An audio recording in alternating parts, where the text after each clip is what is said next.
It's time for Q&A with the Credit Game. All right, is there anything in the nursing world that is outdated and drives you a little nuts? There was one place that I was working at, and they were doing paper charting, and so that would drive me crazy because...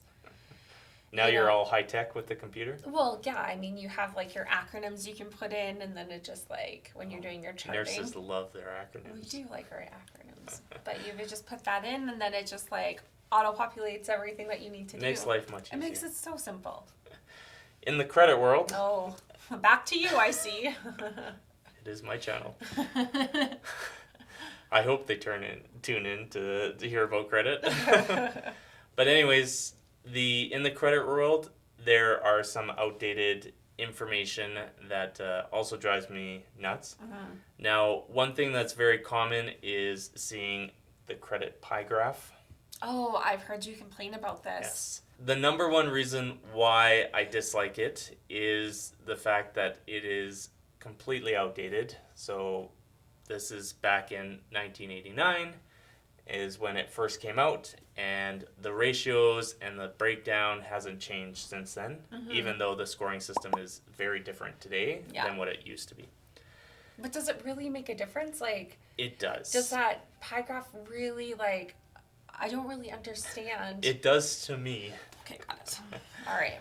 No, the other reason why I'm not a big fan of it is because the breakdown, it's good that they have that different things affect the score. Right. But the percentages are very misleading. And I get that they're trying to get something complex into something simplified. Yeah. But what I dislike about it is that that's where most people stop on their credit education or understanding of the credit report.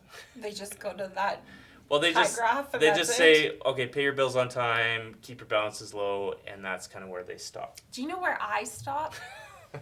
Let me tell you where I stop. I stop when I see the number, and I go, you know what? That's a good number.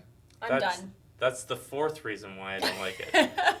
But getting to the second one, they do it very generic. And so, for example, or the length of time that a credit account is established. Oh, they're just trying to tell you how they got the number. So it's that's like right. 15% is... made up by how long the credit account has been open. Oh, I think it's a great idea. You would. So the other reason why I'm not a big fan of the pie graph is because it is just focused on the credit score. And this obsession with the credit score is one of my biggest pet peeves having in the industry, because that's where people stop, as you mentioned. Yeah, but that's the most important thing, is the score. That is not correct. That is 100% correct, so turn the She video said off that. now. She's saying that because she knows it bugs me.